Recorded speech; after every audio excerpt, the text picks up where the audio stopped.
JGA Recruitment Group is a specialist recruitment partner focused exclusively on global payroll, HR technology, and reward. We support organizations worldwide, from high-growth scale-ups to global enterprises, to attract, hire, and retain the talent that drives business performance. Combining deep market expertise with a consultative, data-led approach, we deliver more than hires. We provide insight, benchmark talent, and advise on structure, salary, and long-term hiring strategy. We're the trusted advisors behind some of the industry's most notable leadership hires and team builds, delivering senior talent in as little as 14 days, deploying contractors within 48 hours, and achieving a 97.6% retention rate after 12 months. For organizations where hiring matters, we deliver the people who make the difference. Find out more at jgarecruitment.com. Hello and welcome. I'm so glad you're here. I'm so glad to be part of PayFest 2026. This episode is going to be a little bit different. Now, for those that aren't familiar with who I am, my name is Nick Day. I'm the founder of JGA Recruitment Group, host of the Payroll podcast, and the author of the Payroll Pivot, which I think you can see just over my shoulder, a book which is all about moving from invisibility to influence. And today, for this special PayFest 2026 APAC slot, I wanted to do something I've never quite done before in a single session. I want to take everything that's included in this book right here, and I want to kind of bring it specifically to the APAC region, to your region if you're watching this right now in that space. Because here's the thing, when Natalie reached out and asked me to take the APAC slot, I actually didn't hesitate for a second, not because I wanted to fill the gap in the schedule, but because the APAC payroll story is one of the most extraordinary, underrated, and honestly misunderstood stories in our entire profession right now. And it mirrors perfectly the very transformation that I wrote about in the Payroll Pivot. So if you're watching this and you're having a think or a pause, let me ask you something right at the start. How many times have you heard APAC described primarily as the world's cost center hub? How many times have you sat in a global leadership meeting and heard the region framed as the place where things get done cheaply, where you offshore the processing, where labor is abundant and low cost, and where the real strategic decisions, well, they happen somewhere else?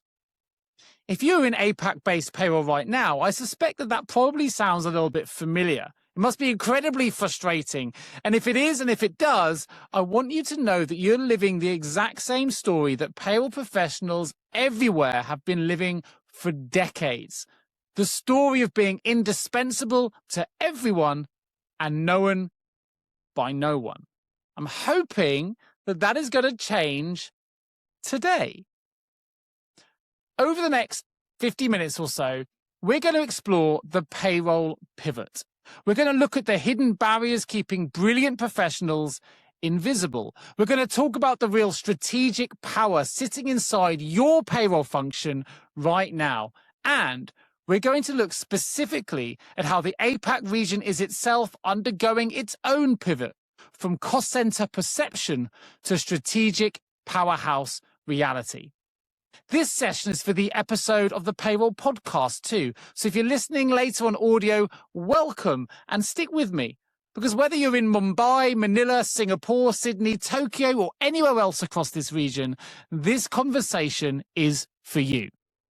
So let's go. Let me paint you all a little picture. Early in my recruitment career, I sat across from a payroll manager named Trish. And if you've read the book, you may already be familiar with this story. Because let me tell you, her CV was exceptional. She had multiple years of experience, multi-country implementation expertise, significant responsibility where she was looking after payrolls for over 5,000 global employees. She was genuinely world class. But when I asked her about her career aspirations, she looked down. She said, well, Nick, I'm just in payroll. I don't think I'm qualified for anything else. Just in payroll.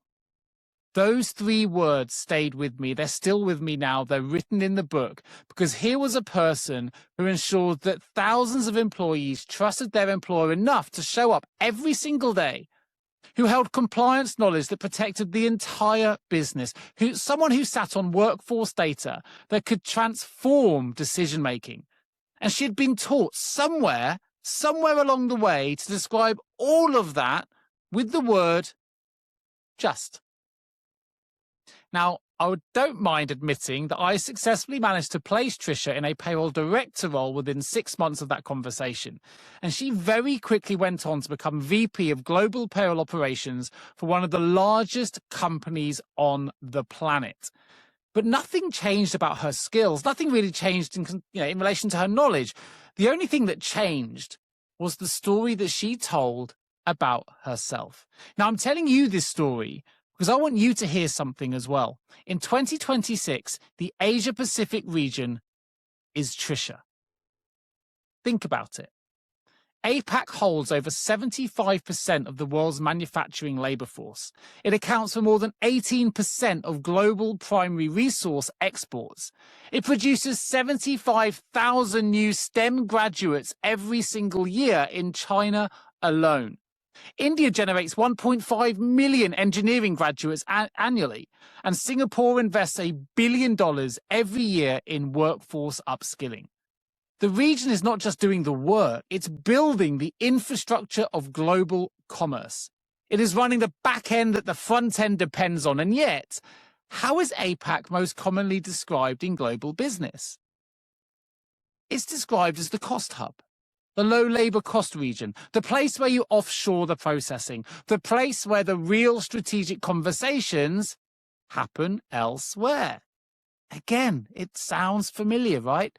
The Asia Pacific region and its payroll professionals have been living the same invisibility story. They're indispensable, they're relied upon, and yet systematically undervalued in the strategic conversation. Which is why I want to be really clear here. I'm not saying cost efficiency is something to be ashamed of. Cost leadership is a genuine strategic advantage. Countries like Vietnam, with manufacturing wages still among the lowest in the world. The Philippines, which has become a global powerhouse for BPO and customer service because of its extraordinary English-speaking talent. India, which now hosts more than 1,600 global capability centers alone, which is over half the global GCC market, and yet it contributes more than 1% of national GDP just from these centers alone. These are not signs of a cost center in my book. These are signs of a strategic ecosystem that's been hiding in plain sight. The World Economic Forum recently highlighted that APAC businesses are no longer competing on legacy strengths alone. Innovations in AI, fintech, medtech, and green technologies is accelerating. Taiwan Semiconductor Manufacturing Company, or TSMC, they invest over $5 billion a year in R&D. South Korea's R&D spending as a share of GDP exceeds most of Europe. Japan's Muji generates over $4 billion in global revenue by exporting Japanese cultural values through design. APAC is not a cost center. APAC is a strategic powerhouse that's been labeled as a cost center and has sometimes started to believe it. And that is exactly what the Payroll Pivot is about. Not just for APAC as a region, but for every payroll professional working across this extraordinary, diverse, world-shaping part of the globe. The pivot from invisibility to influence starts with recognizing what you actually are, and what you actually are is far more than anyone, I believe, is giving you credit for. So let me show you how. Before we really talk about influence, I think we have to talk about something I'm really passionate about, which is fear. Not because I want to dwell there, but because I have spent 24 years now watching this extraordinary payroll profession hold themselves back. And I think it's time we named what is really happening behind the scenes. So in the Payroll Pivot, I introduce a concept that I call the fear tax. Here is what it is. Fear extracts a price, and like any debt, it compounds. Research from the Payroll Profession Confidence Index in 2025 found that 69% of payroll professionals lack confidence that their organization is unlocking payroll's full strategic value. So let me say that again. Nearly 7 in 10 payroll professionals do not believe their organization sees what they are truly worth. Let me tell you, that is not a skills gap. This is a visibility gap, and it's created by capable people staying silent because somewhere along the way, they were taught that their insights were not strategic enough. Every unspoken idea in a meeting, every insight that stays locked in a spreadsheet, every improvement suggestion postponed until the right moment. Each one of those is a payment to the fear tax. And the costs are real. Executives can't promote what they cannot see. Problems that could be solved go unaddressed. Years pass at the same level while others, sometimes less qualified, begin to advance. And in APAC, the fear tax has a very specific regional flavor. See, when you're operating in a region that the rest of the global business world has categorized as the processing hub, the back office engine, the cost optimization center, it becomes very easy to internalize that story, to believe that your job is to execute, not to lead, to process, not to strategize, and to comply rather than influence. I've spoken to payroll professionals across the region, and I hear versions of the same thing every single time. They'll say, the strategic decisions come from the US. Our UK or European headquarters set the direction. We're not really involved in the conversations that actually shape policy. I think that is the fear tax being paid. And it's being paid collectively by a region that holds some of the most significant payroll expertise, technology capability, and workforce insights anywhere on the planet. Let me introduce you to a companion concept here. The fear equation. My belief and my framework that I've created is that fear equals anxiety plus uncertainty multiplied by imagination. So effectively, fear equals A plus U times I. Now, your brain's threat detection center, the amygdala, fires in just 88 milliseconds. So it can't distinguish between a genuine physical threat and a perceived professional one. Both trigger the same response, whether it's a text message or a tiger, right? So the moment you think about walking into a senior leader's office with an idea, your amygdala is already firing. And here's what makes the fear equation so powerful and so solvable. If fear is a formula, you can change the outcome by changing just one of those variables. And the variable with the most leverage? Imagination. You see, we imagine rejection. We imagine being dismissed. We imagine being seen as not strategic. We imagine that because the region has been labeled as a cost center, we must be cost center people. But none of that is true. Imagine just has a way of feeling more real than reality, which is why I want to give you something practical right here, right now, as part of PayFest 26. And it's something I call the courage window. You see, between any stimulus, someone saying something dismissive about payroll perhaps, or a moment where you want to speak up in a meeting, but you have that moment of hesitation, or maybe a situation where you have the insight that you know leadership needs, there's a window. It lasts for about 3 seconds. That's it. 3 seconds between the stimulus and your amygdala fires and your response, which is the moment really when your prefrontal cortex starts to catch up and your conscious mind gets online. In those 3 seconds, your entire professional trajectory can shift. The courage window is not about bravery here. It's about practice. It's about training yourself to act in the 3-second gap before fear can calculate the cost. And here's what I want you to know about APAC payroll professionals specifically. The window for you is wide open. The region is changing. The narrative is shifting. And the people positioned to drive that shift, that's you. When you speak up in that window, when you bring the insight, when you claim the seat, when you refuse to let payroll remain invisible, you're not just pivoting your own career. You're actually helping the story of an entire APAC region. All right. So lots taken so far. And if you haven't read the book, this might be quite a lot to even follow with. So I want to get practical, because one of the most important frameworks in the Payroll Pivot is what I call the 4 levels of payroll maturity. I want to walk you through them in brief terms. There's obviously a lot more detail in the book, because I think when you can see where you are and when you can see where you could be, for many people, something just clicks.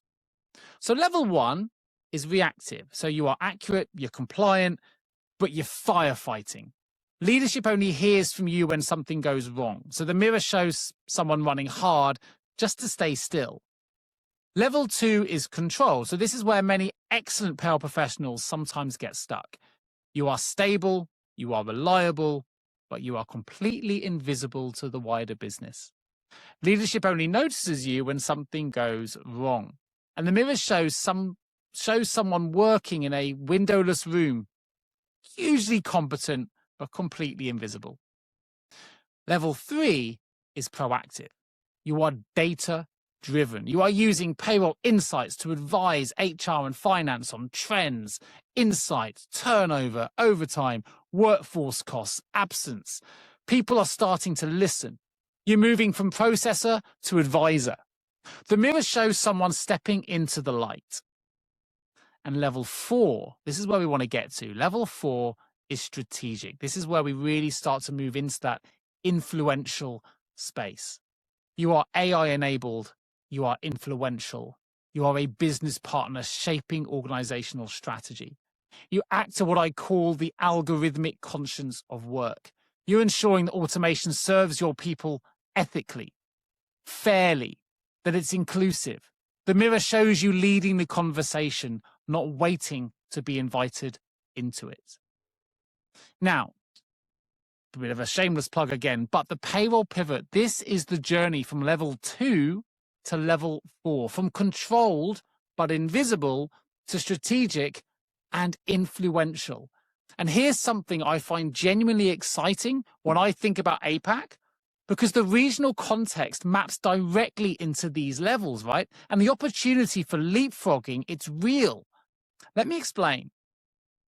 For years, much of the payroll processing infrastructure in APAC has been operating at levels 1 and 2, i.e. they've been reactive and controlled, executing global mandates, managing high volume, multi-country complexity. And you've been doing it brilliantly, but often without the strategic recognition that you probably deserve. But I'm starting to see something shift, and it's accelerating quickly. I mentioned earlier about GCCs, Global Capability Centers. They're no longer just processing centers. India's GCC market is expected to more than double to $110 billion by 2030. These centers now house R&D, cloud computing, data analytics, AI development. They're not back office. They're frontline strategic infrastructure. And the payroll professionals working inside those environments, they're not just back office either. They are strategic partners in everything but name. Which makes me ask the question is, do they know it? And that's why I want to tell you about someone called Joe Ranzow. Joe is managing director at Grant Thornton. He joined me on episode 187 of the Payroll podcast. And when he did, he shared a story with me that I think perfectly illustrates what level 4 payroll actually looks like in practice.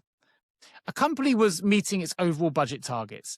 Everything looked fine at the top level, but Joe's team dug into the payroll data and found something hiding in plain sight. Significant overtime spend in specific locations that was leaking tens of millions of dollars.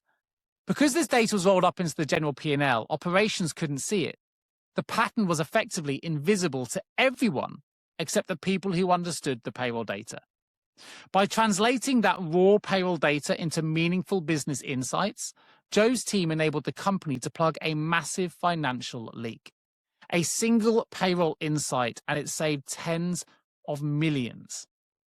See, that is not what people call back office work. That is boardroom level strategic impact. And the same capability exists in every payroll function in this region. The data is there.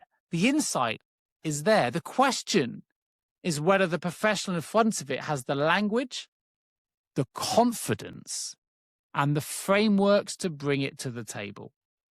Which is why I want to talk about something I call busy bravery, because it's one of the patterns I see most often, and it's particularly present in high-performing, process-focused environments like the ones APAC payroll teams often operate in. Busy bravery is when operational excellence becomes a substitute for strategic visibility. when processing payrolls flawlessly feels like progress, when being perfectly accurate, perfectly compliant, and perfectly efficient becomes the ceiling rather than the foundation. But here is the uncomfortable truth. The payroll professional who is perfect, silent, and efficient describes exactly what automation threatens to replace. The one who is visible, strategic, and insight-driven describes exactly what organizations promote and protect. In APAC, where automation and AI adoption are accelerating faster than almost anywhere else in the world, this distinction is not just academic, it's urgent. So how do you move from level 2 to level 4? How do you make the pivot? Well, it starts with a tool I call the strategic role charter. Now, here's the idea. A job description tells you what to do. A strategic role charter tells you the why. It's a living document that articulates the purpose, the strategic impact, and the influence of your payroll function. And it's written in the language of the boardroom, not the back office. I explored this with Deborah Piacitelli on the Payroll podcast. I can't remember the episode number, but she described how simply shifting the way she framed her team's work from operational processing to strategic people infrastructure, it actually changed everything about how leadership engaged and perceived her function. So your charter can answer the question, why does payroll matter to this organization's strategic goals? Not just what we do, but why it matters, what we protect, what we enable, and what we unlock. If you're in APAC, this charter right now might include things like enabling the global talent strategy that runs through our GCC, providing real-time workforce cost data that informs investment decisions across 3 time zones, or managing compliance across 12 jurisdictions so the business can scale without risk. This is not, I'll say again, back office work. This is strategic infrastructure, and it deserves to be named as such. It's really hard to do any kind of conversation on an event like this, a fantastic event, without kind of talking a little bit about AI. And I think it's important that we do, because you knew we were going to get here anyway, and I want to make sure we get there in the right way. So there is a chapter in the Payroll Pivot book that I think is particularly relevant for APAC, and it's called The Composer's Evolution. So, and I know I'm kind of moving through the book. There's lots of different concepts in here that's really going to move the needle from helping anyone that's watching this, whether you're in APAC or not, actually, move from invisibility to influence. And I want to try and give a flavor of some of the chapters to you all, and hopefully some of the content today will help you to start making that journey for yourself. But the idea within the Composer's Evolution is this. As automation AI take over the execution of payroll, which, look, we don't always want to admit it to ourselves, but it's going to happen, the rules-based, repetitive transactional work, actually something extraordinary is freed up. You. And I use the analogy of an orchestra here because historically, payroll professionals have been the players, right? Executing the score, following the instructions, delivering the output. But what automation does is it takes over the mechanical parts of that performance, the scales, the repetitive passages, the things that a machine can do accurately, perfectly, and at scale. But what it can't do, what it will never be able to do, is what the composer does. The composer interprets, the composer adapts, the composer understands context, ethical nuance, human impact. The composer asks, what does this data mean for our people and our employees? What are we missing? What should our leadership be paying attention to?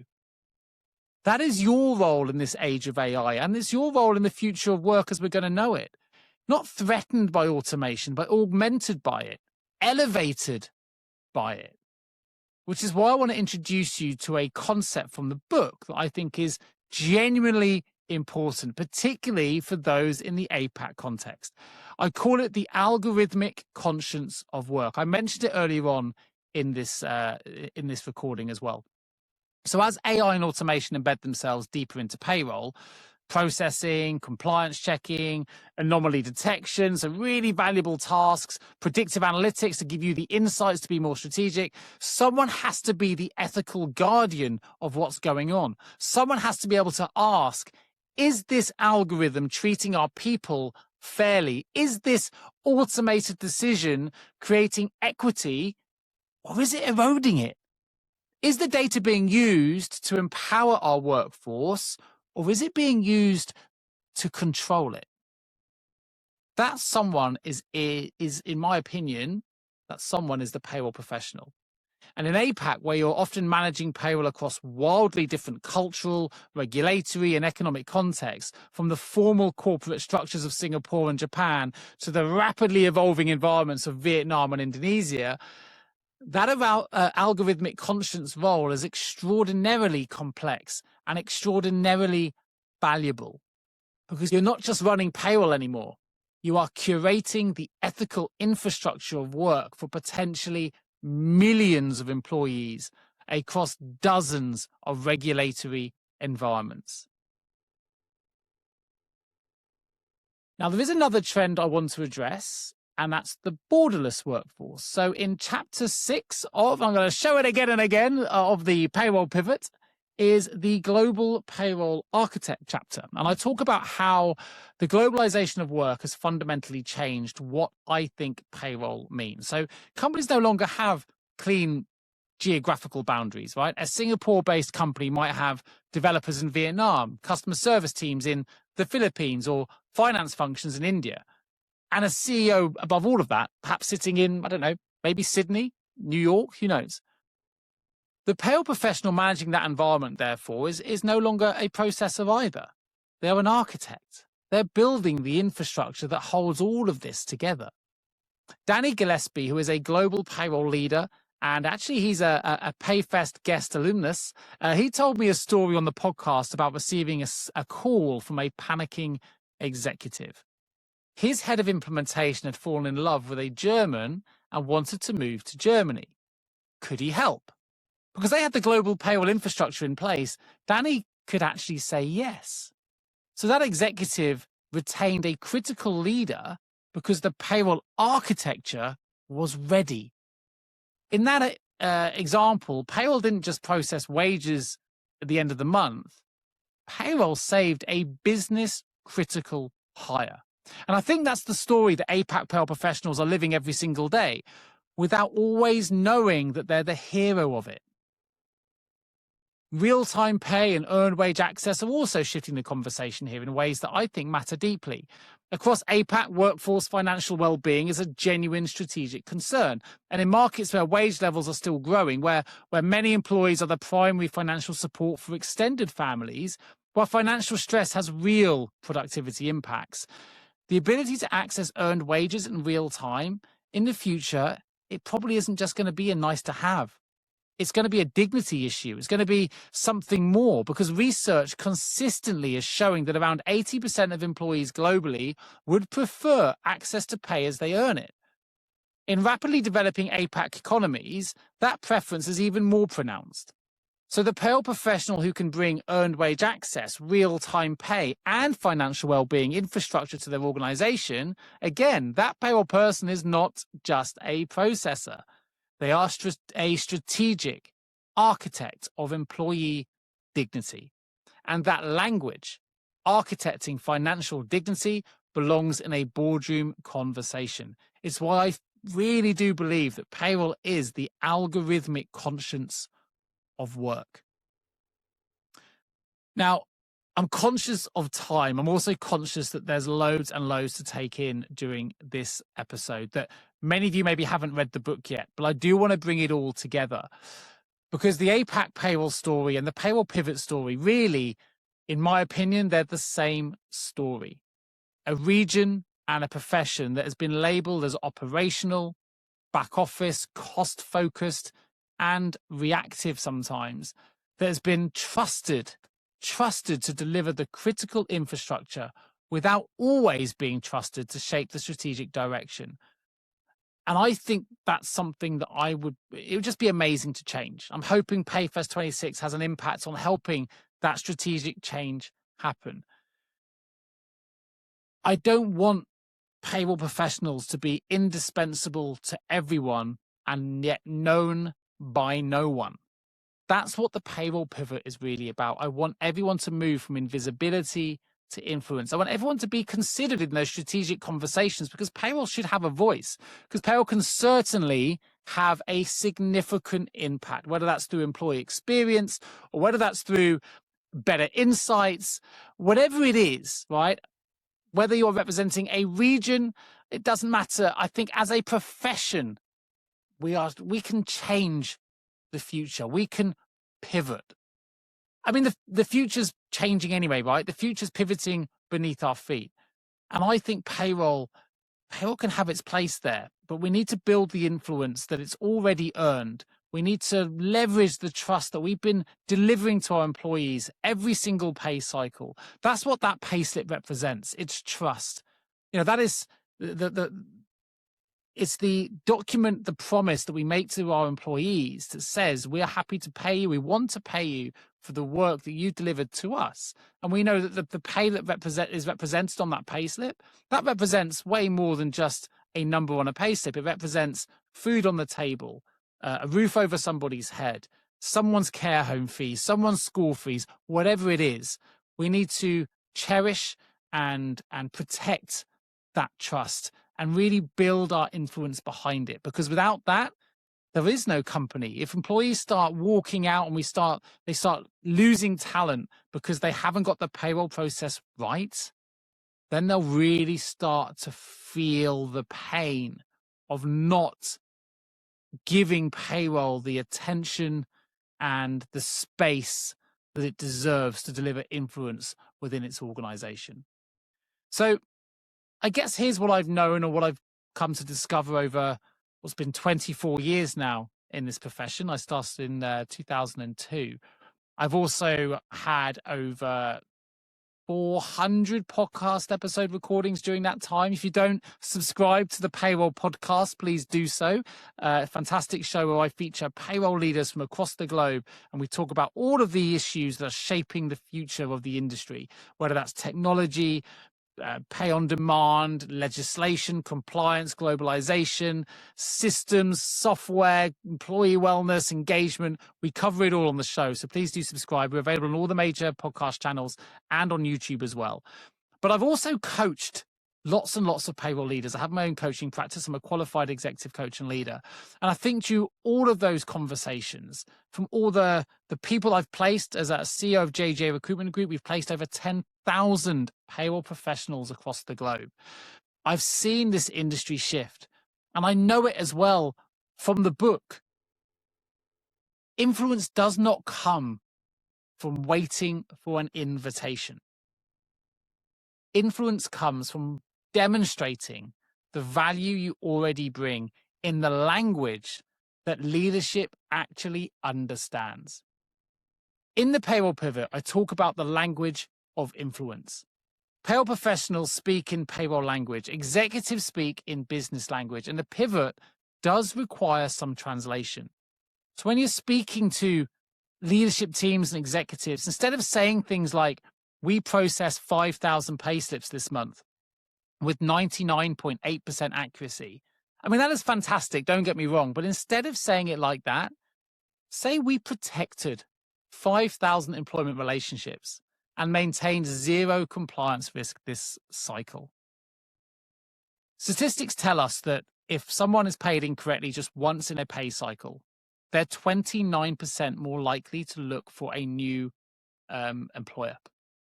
If they receive 2 errors within an annual pay cycle, that jumps to 49%.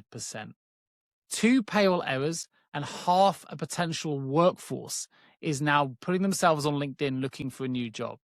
So when we say things like we protected 5,000 employment relationships and maintained zero compliance risk this cycle, now we are speaking in strategic terms in a way that leadership will understand and will get you the recognition that you fully deserve.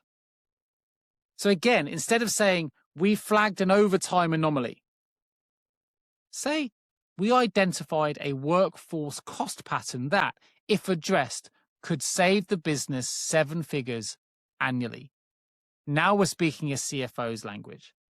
And again, instead of our team manager's payroll across 12 countries, say our function is the operational backbone of your global expansion strategy. All of these involve the same work, but each one tells a slightly different story. No one watching this who works in payroll is just in payroll. We need to completely change the perception of this industry, the perception of global payroll professionals, but also the perception of APAC as a region as well. If we change the narrative, we can start to write a different story. We can start to step out of the darkness and into the light, from invisibility to influence, which is something that I'm hugely passionate about. And for APAC specifically, I guess I want you all to take that one step further. If you're watching this right now, I think the next time your region is described, or you even hear it described, if it's a conversation next door to yourself, if you hear it described primarily as a cost center, remind yourself you have the data, and I mean real data, real insights in your payroll information to be able to tell a different story. You can talk about the $1.6 trillion national infrastructure pipeline being built across India, about GCCs that now contribute more than 1% of Indian GDP and are forecast to double by 2030. About TSMC investing $5 billion a year in R&D from Taiwan. Or about Singapore as one of the world's most sophisticated financial centers, running regional treasury functions for global multinationals. You can also talk about the 75,000 STEM PhDs produced in China every year, and the 34% of Indian university students studying STEM disciplines. Or you could talk about a region that holds over 52% of global non-ferrous metal exports and leads the world in critical materials for the green economy. APAC is not a cost center that happens to do some innovation on the side. APAC is a strategic powerhouse that has been narratively constrained by a label that I believe no longer fits. It's the same within payroll. Payroll used to be a back office center where people were rewarded with silence. If no one phoned to say they had an error with their payslip, we would pat ourselves on the backs and say, that's a job well done. We need to step out of the silence now and into the noise, into the world, and not be fearful of what that might mean for us. If you deliver an insight and the board take that insight on and it changes the way they run that business and it saves that company money, or it improves efficiency, or it improves retention, don't be afraid by the potential requirements to deliver another insight. You're able to deliver the first, you'll be able to deliver the next. Don't let imposter syndrome take over. Believe in what you can do in payroll. Believe in how much you can move the needle of an organization with the data and the employee relationships that you are improving and building upon every single day.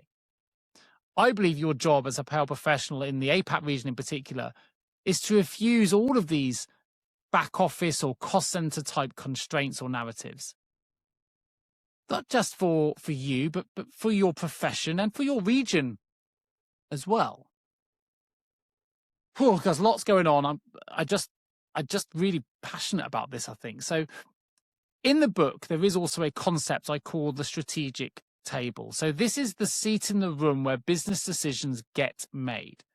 It doesn't necessarily have to be a boardroom, by the way. This could be a strategic table alongside the CHRO, the CFO, the director of IT, whatever it is, but it's the table where business decisions get made. So we're talking workforce strategy, financial planning, technology investment, global expansion even. Payroll professionals have not always had that seat. Or if they've had a seat, they haven't sat in it. Right? They've kind of shied away from the seat, or they haven't asked to be present. If there's a seat spare, they haven't gone into the room and said, do you mind if I sit down? And it's not because payroll doesn't deserve it. It's definitely because, in my opinion, they were not fighting for it. And I know that's a little bit controversial, but I haven't seen enough payroll professionals yet fight to have that seat at the table where they've already got access. The Payroll Pivot will say to you when you read the pages, stop waiting for the invitation. Build the case. Use the insights, use the data, speak the language that executives will listen to, and then claim the seat. In APAC, the same principle applies to the region as a whole in global business narratives as well. So stop accepting the cost center label. Build the case. Use the insights, use the data, speak the language, claim the seat. And the extraordinary thing here is you're probably already doing it because the infrastructure is being built. And the talent I know watching this right now that's available in APAC, it's extraordinary. The innovation that I'm seeing from this side here in the UK, it's accelerating at such a rapid pace. The global influence of the APAC region is growing every single year. It's going to have a fundamental and significant impact on the payroll industry that we all work in globally in the future. Before we go any further, I need to call something out because in every payroll conference I've ever spoken at and in every country I've ever visited, I've heard the same payroll myths recycled. And I think they're doing real damage to the profession. So I want to bury them right here, right now, once and for all. Myth 1, payroll just presses a... I'm not going to even say the word. I promised everyone that in my book, I will never say those words again. I want to retire them. But I first heard this in an interview at episode 33 of the Payroll podcast from Karen Thompson.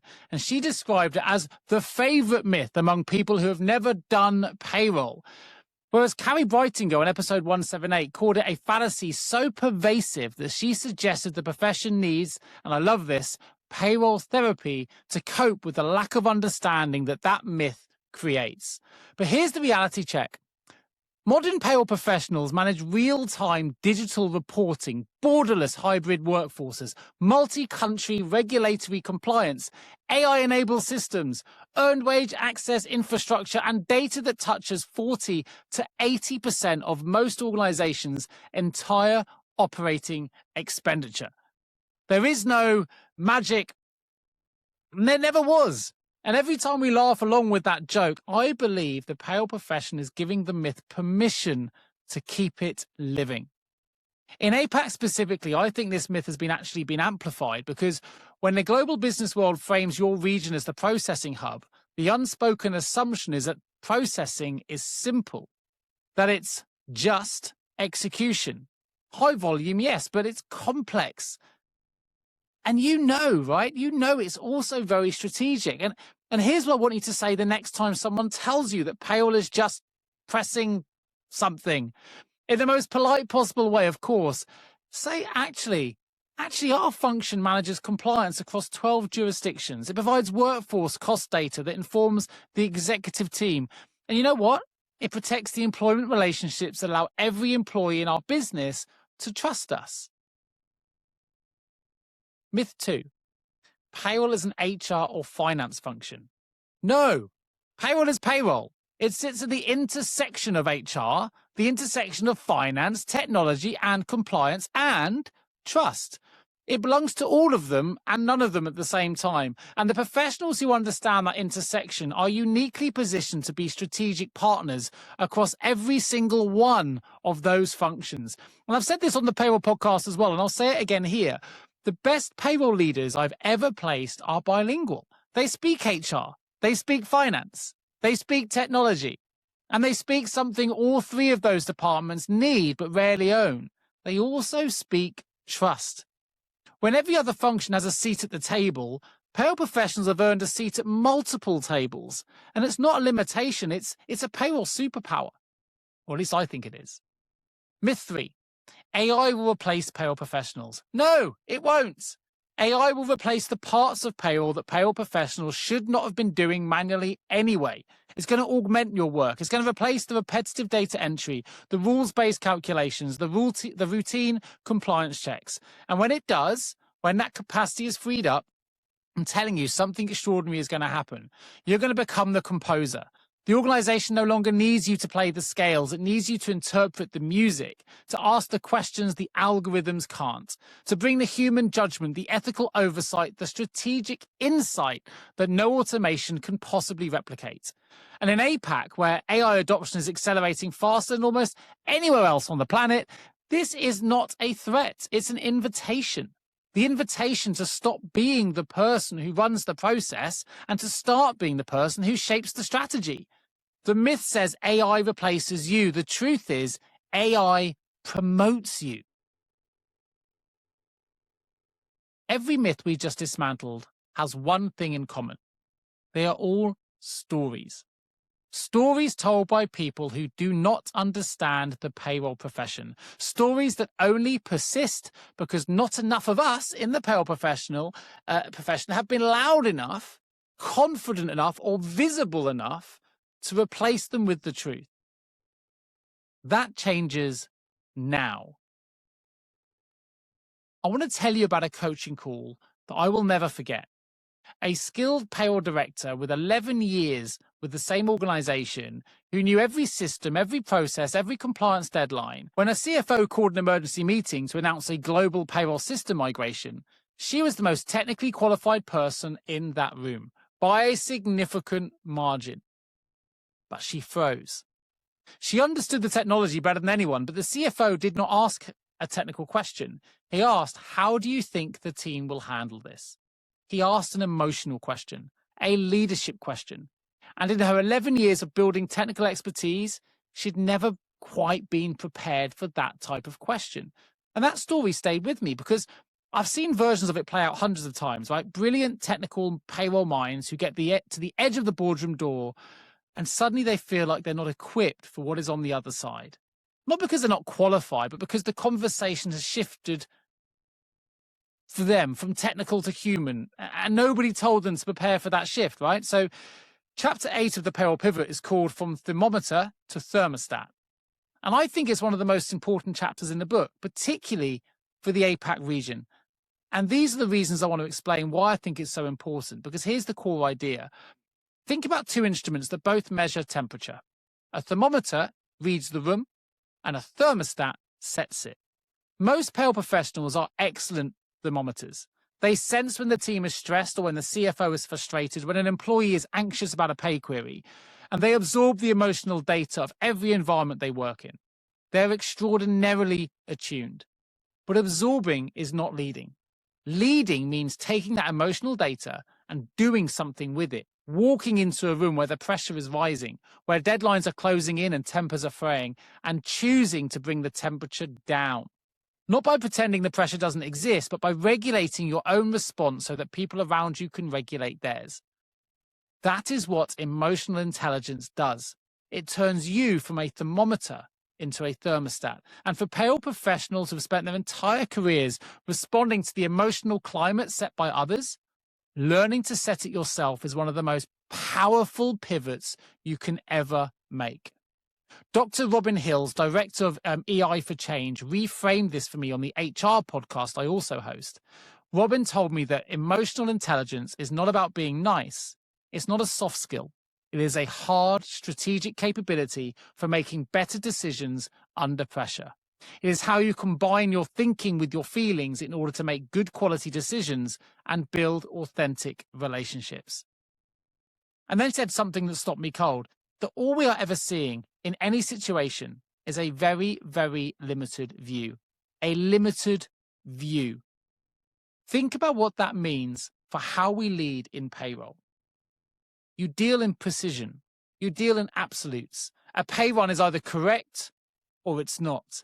And that precision, of course, is essential, but it can also trick us into believing we see the whole picture. We see the data, we see the numbers, and we think we know what the CEO is really asking when he or she calls a meeting. Emotional intelligence is the skill that reminds you that the CEO, the CFO, the CHRO, and the employee on your phone at 4:47 p.m. on a Friday are all seeing the same situation through completely different filters. Your job as a leader is not to process the data for them, it's to understand their filter, speak to it, and build the trust that makes them listen when it really matters. Now, if you're interested in that episode, by the way, please go and subscribe or check out the HR L&D podcast, which is my second or sister show. But in the APAC context, this has an additional layer of complexity and opportunity, right? So APAC is not one culture. It is not one emotional register. Japan, India, the Philippines, Vietnam, Singapore, Indonesia, Australia. These are not just different regulatory environments. They're different frameworks for how trust is built, how hierarchy operates, how disagreement is expressed, or how recognition lands. The payroll professional who develops genuine cultural, emotional intelligence, who understands not just the payroll legislation in 12 countries, but the human dynamics in 12 cultures, is not a processor. They are a globally rare strategic asset. And the skill is learnable. It starts with self-awareness, knowing your own emotional state before you try to manage anyone else's, or reading your internal weather, as I call it in the book. Are you going into that CFO meeting carrying the residue of a difficult morning, or are you bringing anxiety into a conversation that needs calm? Are you about to have an important cross-cultural conversation while your amygdala is still on alert? Because the temperature you set for your team starts with the temperature that you carry within yourself. You cannot be a thermostat for others if your own dial is stuck. The good news is this: payroll professionals already have the raw material for extraordinary emotional intelligence. You handle some of the most sensitive information in any organization: financial hardship, health conditions, family leave, pay discrepancies, redundancy. You're often the first person an employee turns to in their most vulnerable professional moment. That level of human trust is not a burden, it's a platform. And the professionals who learn to lead from it, who learn to combine that human connection with strategic influence, they are the ones who make the full pivot from back office to boardroom. Ultimately, when we talk about thermometer and thermostat, I don't want you to let invisibility be the default setting anymore. I want you to open your courage window. I want you to set the temperature rather than just read it. And I want you to make the pivot. Because the payroll professional who is perfect, silent, and efficient describes exactly what automation threatens to replace. The one who is visible, strategic, and insight-driven describes exactly what organizations promote and protect. You already have everything you need to be the second person in that sentence, so I want you to use it. Of course, as I close, I want to say a huge thank you to Natalie and the entire PayFest 2026 team for including me in this event, and also for giving the APAC slot to me for this conversation. I hope I've done a little bit of justice to what is an extraordinary community of payroll professionals across this region. Of course, if anything I've said today has resonated with you, if you found yourself nodding along or taking notes, or even if you've recognized yourself in any of the stories that I've told today, if you, in your body, felt that shift from that sounds like my profession to this sounds like my moment, then I wrote the Payroll Pivot for you. The book is literally packed with frameworks that we've talked about today. I've given just a couple of them away. This is a big book with lots and lots of information you can take away. We cover the fear tax, the fear equation, the courage window, the 4 levels of payroll maturity, the strategic role charter, the composer's evolution, which I've discussed today, but we also cover so much more. It includes the Monday morning move at the end of every single chapter, which is a single action you can take every single time you finish a chapter, and you can take it within a week. Hopefully, if you're interested in finding out more, I'm able, with having worked with Natalie, we've negotiated a really good and exclusive discount for PayFest 2026 viewers and of the audience of the Payroll podcast. So if you're catching this episode on the show after it went out live, to our listeners, thank you for staying with me. You can all get 20% off the Payroll Pivot, but it's for a limited time and is exclusive for the people that have joined us at PayFest 26 or join me on the Payroll podcast. So head to www.thepayrollpivot.com and use the exclusive discount code at checkout. It's a limited time offer, so do not sit on it at all. The book is available right now in print and in digital. It's published by Influence Press, and I promise you, it will change the story you tell about yourself, and it will change the story you tell about your profession. Look, I said it earlier in the show. every payslip is a promise. And I think it's time you got credit for keeping it. So thank you for watching PayFest 2026. Thank you if you are a listener of the Payroll Podcast. Thank you for joining us. Please do remember to leave me a review if you can. It makes a huge difference to the algorithms. If you get a chance, share PayFest 26 with all of your colleagues and friends, but share the podcast as well. But most importantly, thank you for the work you do every single day, for every employee, every month, without fail.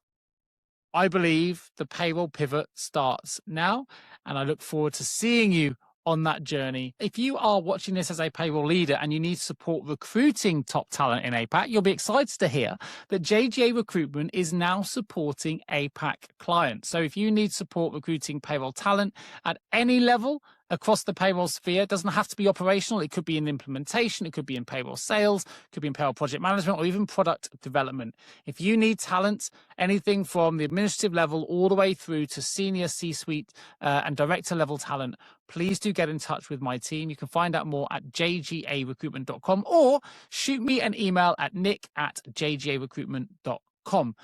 There's also a couple of other resources you'll find on our website, which you may be interested in. We have a salary benchmarking tool. We have a number of blogs, which is always talking about the future of the industry.